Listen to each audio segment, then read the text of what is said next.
Okay, good morning, everybody. I'm Adam Crawford. I'm the director of the Leeds Social Sciences Institute and one of the co-authors of the report Unlocking the Potential of Civic Collaboration, a review of research policy engagement between the University of Leeds and Leeds City Council. And welcome this morning. Welcome. Thanks for joining us on what is a busy week, another busy week. What we're going to do today in the short time that we've allocated for this is to provide an overview of the research collaboration between the university and Leeds City Council that we've been conducting over the past year, to introduce some of the findings, some of the research findings of the review, and also finally to point to some of the next steps in the development of the review and the implementation process. The aim is to leave some time at the end for questions and answers. So if you've got any questions as we go through, please do put them in the Q&A function or chat line, preferably the Q&A, and we'll hopefully try and get to those. If we don't cover anything and you have questions or any suggestions with regard to the review, do contact the review team and send us your thoughts outside of this. The slides will be made available to you. They'll be sent to you, so you'll be able to. We've got quite a lot to get through, and we'll probably canter through it. So the slides will be a resource for you. We are recording this session, which will be made publicly available. So if you think it may be of interest to others, then please do refer to them. It will be hosted on the LSSI website. So I'm briefly just going to introduce the team. We have our core team that both conducted and supported and oversaw the review over the past year. And we're each going to contribute briefly. And the running order is that I'm going to hand over first off to Simon Foy, Head of Policy and Intelligence Strategy and Resources at Leeds City Council. He's then going to hand over to Dr. Nicola Carroll via me. And Nicola was the researcher on for LSSI employed to conduct the research on the project, and she's going to get into some of the findings. Then we will hand over to Tom Knowland, Head of Sustainable Energy and Climate Change at Leeds City Council, although Tom may be unable to join us, and if he is unable to join us, then Simon is going to step into that role. And then we'll hand over to Camilla McCartney, the LSSI Engagement Officer, who'll wrap things up, and hand back to me in time for question and answer session. So, with no further ado, I shall hand over to Simon. Thanks, Adam. And I guess I just want to give a little bit of context and background before we kind of kick into the detail on the research findings. So I think an important thing to say is that I think this work builds on a really long and fruitful relationship between our two institutions, primarily but not exclusively around research and policy development, but the relationships go much wider and deeper than that, I think. And I think we've also seen this growing importance of civic partnership. And I think in Leeds' case, the way that I guess what we call anchor institutions are increasingly working together and stepping up to work together to kind of look at how our collective activity can bring good and positivity to the city is really important. And I think that's been brought into sharper focus by the COVID-19 pandemic and our collective response. So this work has been really about, it's been really a strong joint effort, and I really want to thank everybody from across both organisations who've contributed to it. But I guess in terms of the current context, so if we can have the next slide, please. Again, we're seeking to capitalise on this existing relationship, but the drivers which are making collaboration ever more important are increasingly there, really. So I suppose you've got the kind of the external socioeconomic environmental drivers that, at the moment are all too clear, whether that's the more immediate ones or the longer term ones around inequalities, around the economy, around the climate emergency and the challenges the city faces. from the council perspective, increasingly we need to demonstrate a strong evidence around our decision-making process, not least because of the ever increasing pressure on our resources as an organisation and as a city. I guess from a university perspective, you've got the impact agenda and the research evaluation framework, which again is being increasingly scrutinised, I guess, in terms of prioritisation and funding opportunities. And then, as I say, all of these are brought into sharper focus with COVID, but particularly today, I guess, with Brexit and devolution and how we respond to those. So I think that's a really important driver. So next slide, please. But as I say, we are building on an impressive track record of achievement and collaboration. And I think we see this is the opportunity to build on this existing relationship, this track record of collaboration. And as I say, as you'll see, not only has the work kind of give some really good insights into the opportunities and perhaps some of the barriers, but I think it really sets us in the direction of how we can improve this, put some support around it, and really exploit some of the opportunities. So as Adam said, I'm going to hand back.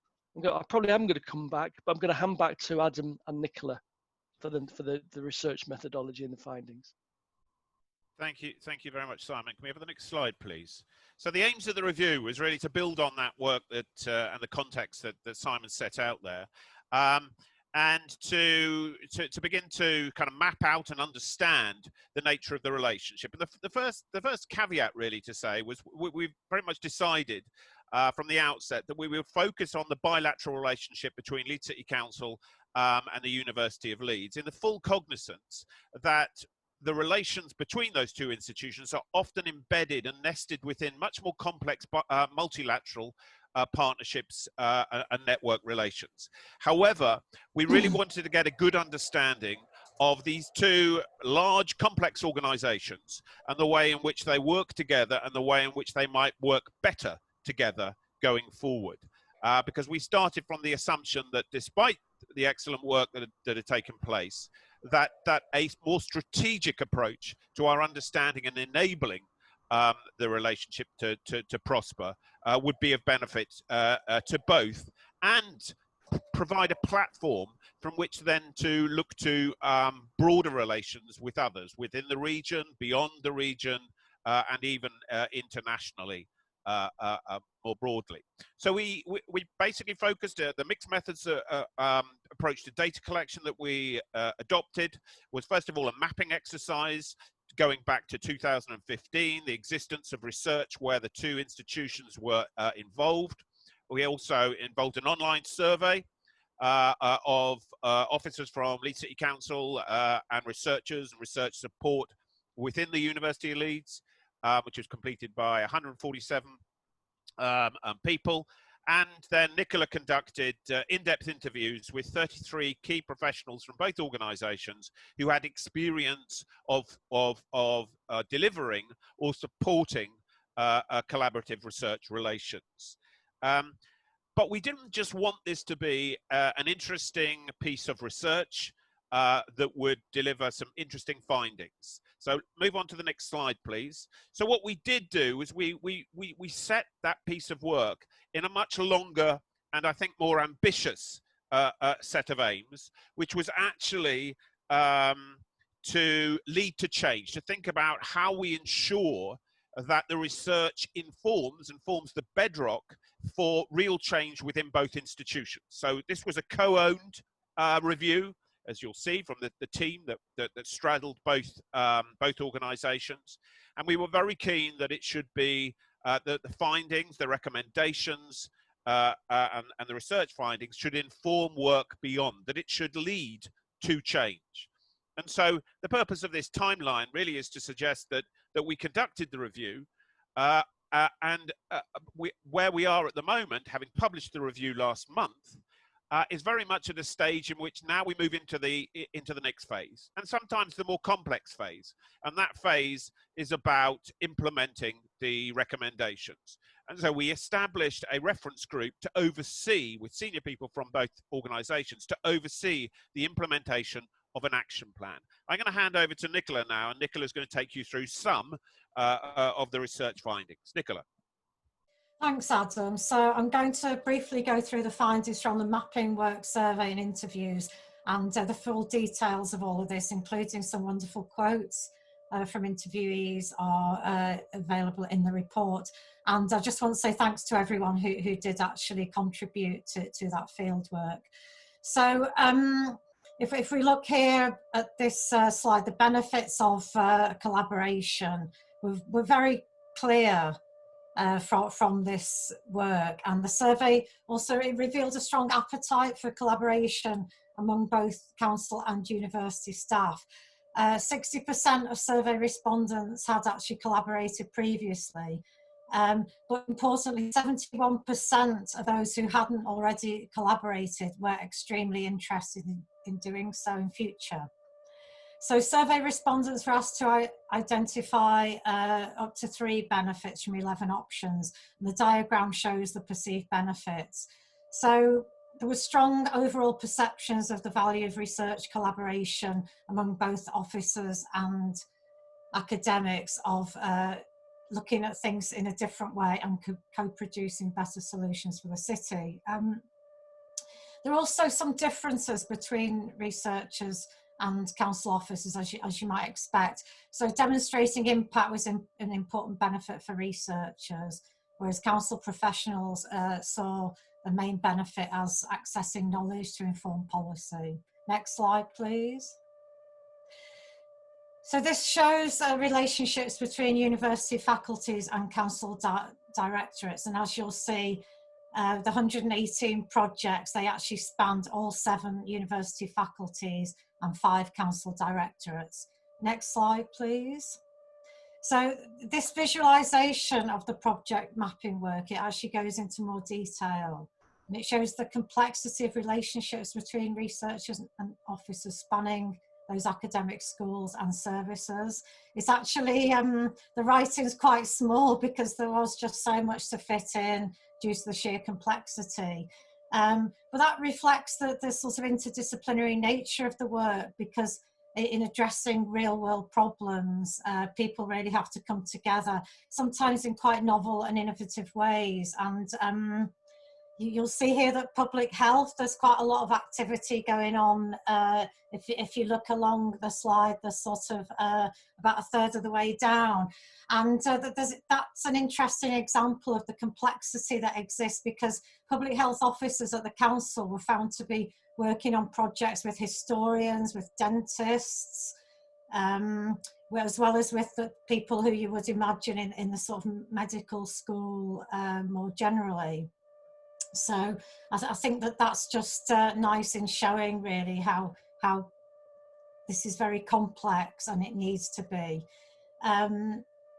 So the diagram also shows clear clusters, and you can see that these lie in museums and galleries, where there's a very strong relationship there between that council service and academics at the university, and also in sustainable energy and climate change. And if you can move to the next slide, please. So a clear message from the review was that there's a great record of success to build on, and this has grown up organically. And the report does include case studies. So, for example, those clusters of activity in climate change and culture I've just referred to that are apparent in that previous diagram, they offer valuable insights of what can be achieved. Strong relationships have been forged by key individuals over the years. And these create a virtuous circle whereby innovative projects have been pioneered and have attracted further funding. So those clusters do actually give us insights of what works. And the survey, interviews, and the mapping, they helped us kind of really unpick what works for research collaboration, but importantly, where the obstacles lie. And they highlight rich potential for further partnerships. Next slide, please. So if we look at the key enablers of research collaboration that were identified, this is what the survey respondents thought were the key enablers. But there were also some really good, there was more rich data came out of the interviews and some really useful insights. And importantly, there was remarkable similarity between respondents from the council and from the university when they were asked to sort of talk about what had enabled collaboration to both get off the ground and be sustained. And the survey and the interviews emphasised the importance of relationships and shared objectives. Also, there was a huge amount of goodwill, trust and shared commitment. And these words were used frequently during the interviews. And that also helped to overcome, there were also some obstacles sometimes. And it was sometimes through that goodwill, the relationships and the shared interests and commitments were really important and had helped people work together to overcome those obstacles. The next, please. So as well as understanding what works, it's important to understand where the barriers lie. And this is important both for those who are already involved in collaboration, but also those who wish to get involved. So to help unlock the potential for research collaboration, we wanted to find out really what was possibly getting in the way. And difficulty in navigating two large complex organisations and lack of strategic coordination between the two. They were the major barriers that were identified by people who took part in the survey and interviews from both organisations. So not knowing who to contact, this was a barrier for 75% of survey respondents who wished to work in partnership with the other institution but had not yet done so. Also, lack of time, differences in professional priorities, cultures, these were highlighted as barriers. And there were some practical barriers, bureaucracy. Everyone who works in large organisations is well aware that bureaucracy can be an issue. Lack of resources and difficulties in data sharing were also identified by survey respondents and interviewees. So if we move to the next slide, please. So this gave us some rich data to build on, and we have analysed this to try and really find out how research collaboration can be better supported institutionally. So much has been achieved, but it's grown up organically. So it makes us realise what can be achieved and what is possible, and there's a lot of potential to do more. So we asked people for their suggestions, and professionals told us what they thought, what measures and mechanisms might help foster future research collaboration partnerships. So these are just that there are lots of comments that were captured during the review. There's lots more in the report, but these are just a few typical comments that arose. So as we see here, a Leeds City Council officer said, the only way you can increase understanding is ultimately by bringing people together to work through shared strategic priorities. This one's from a researcher who said both parties need to be prepared to have difficult conversations where necessary if collaboration is to be meaningful. So this is not necessarily easy, but people all agree that it's worthwhile if it's done in a mature and open way, whereby both parties are learning from each other in a genuine spirit of co-production. There are also lots of practical suggestions that emerged from the interviews and from the survey. This is just one from a University of Leeds interviewee who said that some sort of formal agreement where there's a set procedure that might help speed up data sharing.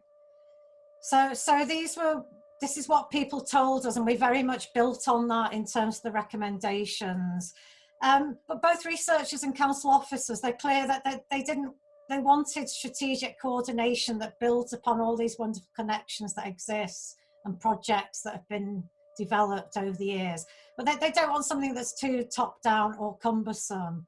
So in the recommendations, this is what we tried to reflect, and moving forward, hopefully some of this will really help unlock further research collaboration. Thank you.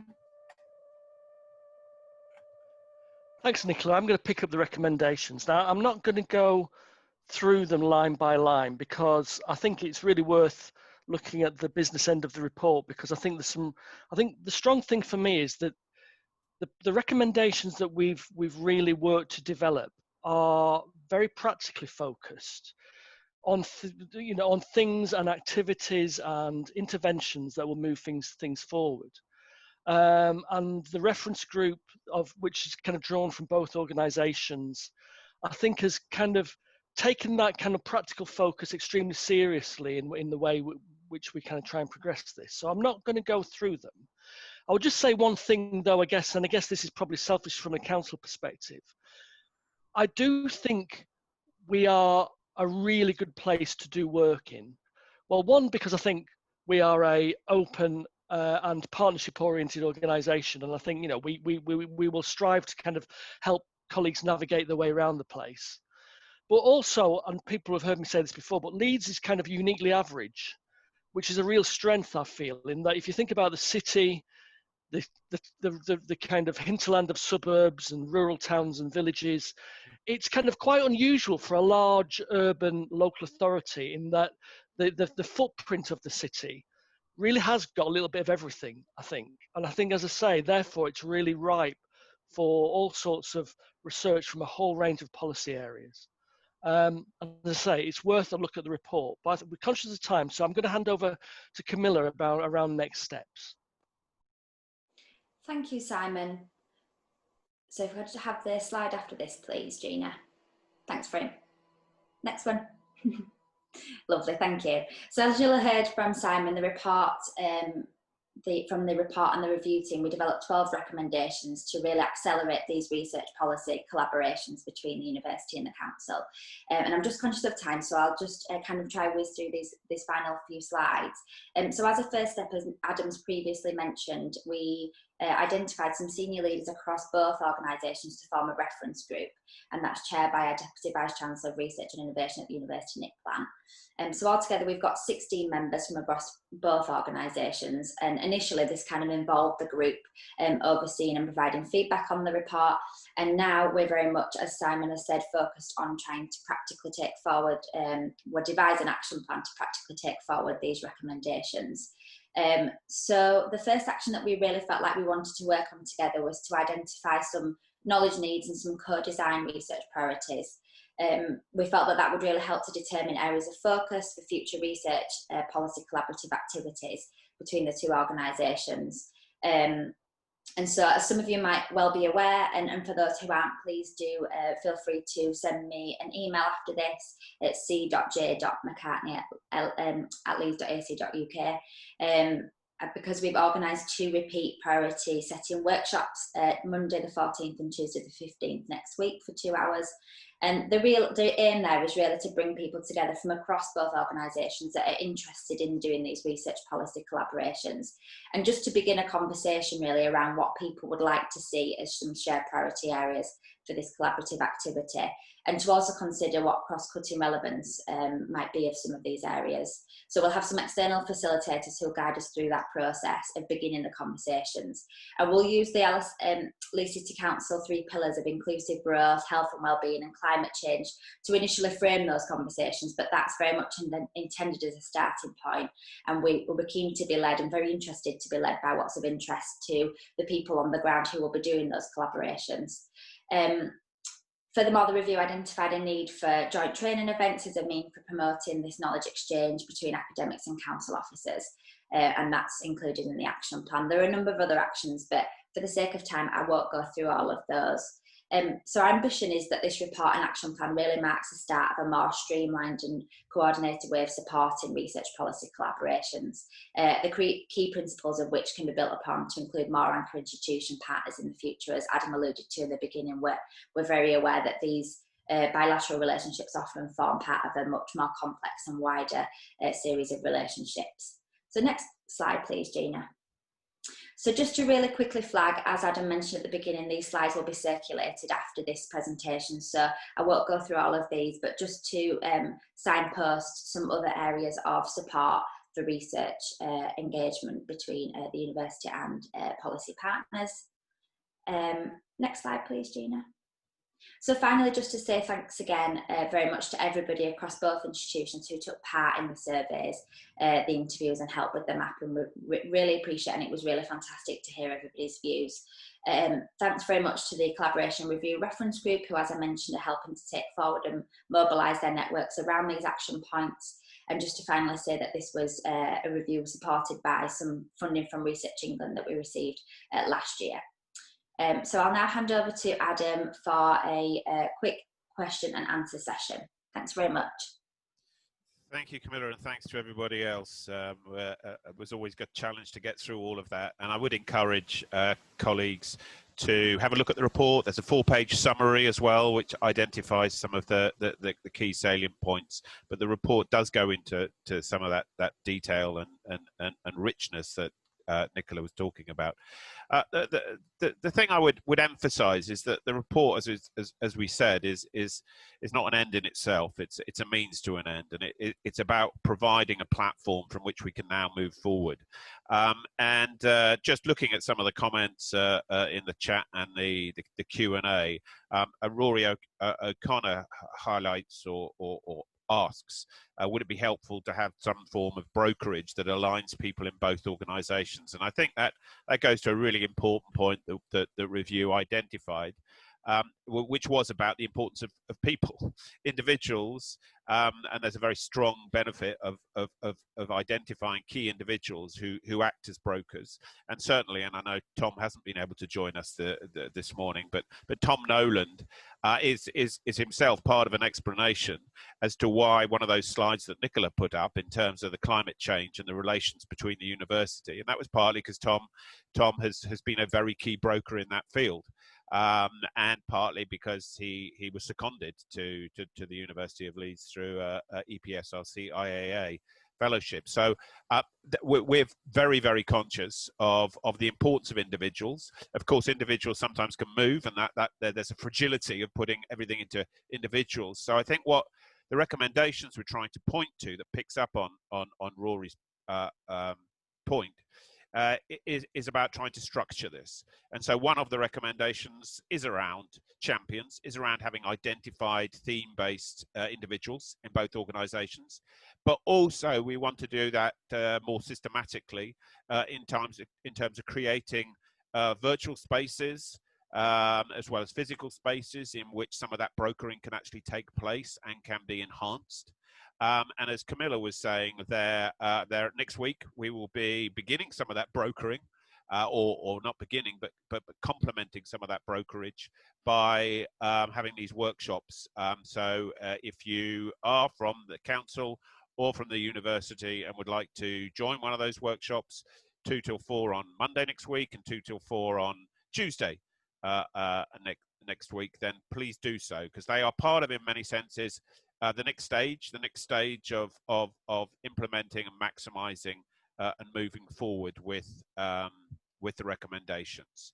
I'm looking to see if there are any more comments or questions. I am conscious of time, and we did want to keep this to time. But what I would just conclude then, if there's no more questions coming through on the chat or the Q&A, is just to conclude by inviting everybody to engage, because in many senses you can build structures and you can create recommendations and you can have funding opportunities and other opportunities. But unless people have the appetite, the desire and the willingness to move this forward, and to build those kind of relationships and build ones which inform a research. And I think one of the things that I would underscore, and I think is become very important, it maybe goes back to something that Simon said about Leeds being kind of normal or ordinary as a city. But I think Leeds as a city and as a university has more than local aspirations. It obviously has aspirations for its citizens and its residents and its visitors. But I think we are also thinking about the place that Leeds as a city has nationally and internationally, and particularly in terms of the research opportunities that derive from that. So with no more ado, because it is now 10:30 and we said we'd conclude then, I'd just like to thank all my colleagues for contributing today. Thank you for joining us. Please do read the report, do engage, and join us in hopefully what is a journey to more systematically and strategically to take forward the relations between Leeds City Council and the University of Leeds, hopefully also in collaboration with other partners as we go forward. Many thanks and goodbye.